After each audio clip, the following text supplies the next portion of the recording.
কখনো কি এমন হয়েছে রাত 2টা বাজে, ঘর অন্ধকার, সবাই ঘুমিয়ে পড়েছে আর আপনি একা জেগে আছেন? বুকের ভিতরটা কেমন যেন ফাঁকা লাগছে।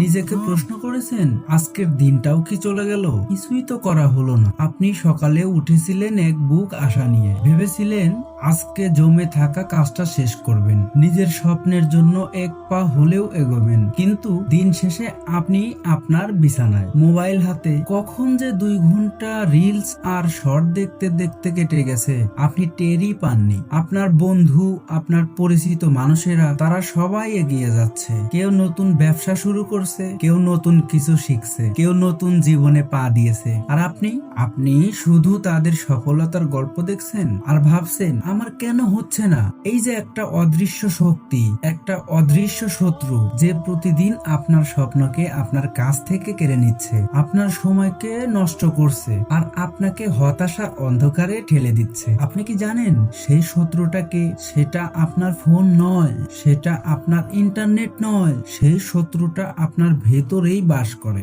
আজ আমরা কথা বলবো আপনার মনোযোগের সেই সবচেয়ে বড় শত্রুকে নিয়ে, এবং আজকেই আমরা তাকে হারানোর প্রথম পদক্ষেপ নেব। আমরা এক অদ্ভুত সময়ে বাস করছি, চারদিকে শুধু তথ্য আর তথ্য। ফেসবুক, ইনস্টাগ্রাম, ইউটিউব, সবাই আপনার মনোযোগ চায়। কিন্তু কেন? কারণ আপনার অ্যাটেনশন এই সময়ের সবচেয়ে দামি জিনিস। টেকনোলজি কোম্পানিগুলো বিলিয়ন বিলিয়ন ডলার খরচ করছে শুধু এটা বের করার জন্য কিভাবে আপনাকে আরো 1 মিনিট অ্যাপে আটকে রাখা যায়। আর এই ফাঁদেই আমরা পা দিচ্ছি। আমরা যখন কোনো একটা গুরুত্বপূর্ণ কাজ নিয়ে বসি, ঠিক 5 মিনিট পর ফোনটা হাতে নেই, জাস্ট একটা নোটিফিকেশন দেখব, আর সেই 1 মিনিট কখন যে 1 ঘন্টা হয়ে যায় আমরা বুঝতেও পারি না। কিন্তু সত্যিটা কি জানেন?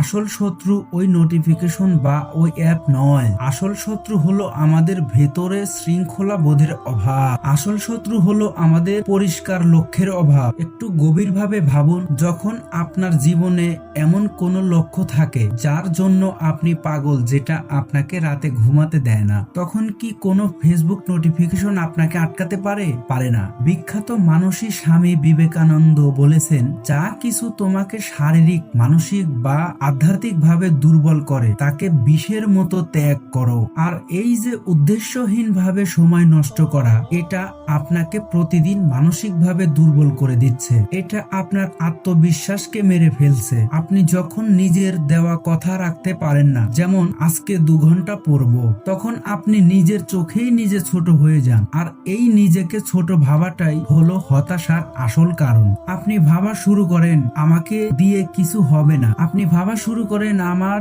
ভাগ্যটাই খারাপ। আসলে আপনার ভাগ্য খারাপ নয়, আপনার অভ্যাস খারাপ। আর ভালো খবর হলো, অভ্যাস বদলানো যায়। আপনার মনোযোগের সূত্র হলো আপনি নিজেই। যে অজুহাত দিতে ভালোবাসে, যে আরাম ভালোবাসে, তাকে হারাতে হবে। কিন্তু কিভাবে? যুদ্ধ করে নয়, বুদ্ধি করে। আপনাকে আপনার মস্তিষ্ককে বোঝাতে হবে যে আপনার কাজটা ওই 5 মিনিটের বিনোদনের চেয়ে বেশি গুরুত্বপূর্ণ। এর জন্য আপনাকে 3টে কাজ করতে হবে। নাম্বার 1, আপনার কেন পরিষ্কার করুন।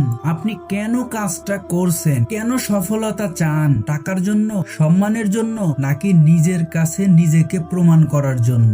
যখন আপনার কেন পরিষ্কার হবে, তখন ছোট ছোট প্রলোভন আপনাকে আটকাতে পারবে না। নাম্বার 2, পরিবেশ ঠিক করুন। আপনি যদি ডায়েট করতে চান, তাহলে কি ফ্রিজে চকলেট রাখবেন? অবশ্যই না। তাহলে যদি ফোকাস করতে চান, তবে ফোন পাশে রাখবেন কেন? কাজে বসার সময় ফোন অন্য রুমে রেখে আসুন, অথবা ইন্টারনেট বন্ধ করে রাখুন।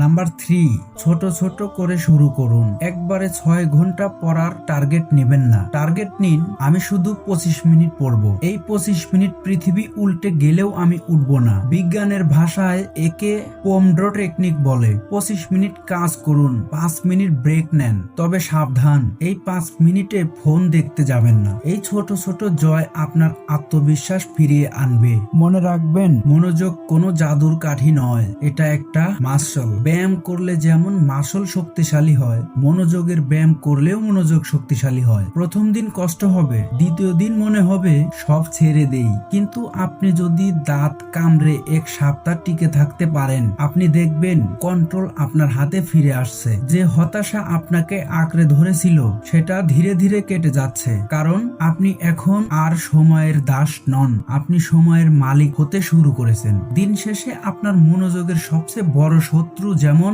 আপনি নিজে, ঠিক তেমনি আপনার সবচেয়ে বড় বন্ধু আপনি নিজেই। সিদ্ধান্ত নিন, আজ রাতে ঘুমাতে যাওয়ার আগে আয়নার সামনে দাঁড়িয়ে নিজেকে কথা দিন, অনেক হয়েছে, আর নয়, কাল থেকে আমার মনোযোগের মালিক আমি হব। হতাশা একটা অন্ধকারের মতো, যখনই আপনি মনোযোগের আলো জ্বালাবেন সেই অন্ধকার এমনিতেই পালিয়ে যাবে। যদি আজকের কথাগুলো আপনার মনে একটুও সাড়া দিয়ে থাকে, যদি মনে হয় আপনি আবার শুরু করতে পারবেন, তাহলে আমাদের পরিবারের সাথে যোগ দিন। চ্যানেলটি সাবস্ক্রাইব করুন। আপনার জীবনের সবচেয়ে বড় বাধা কোনটি কমেন্ট করে জানান। ভালো থাকবেন, দেখা হবে পরের ভিডিওতে।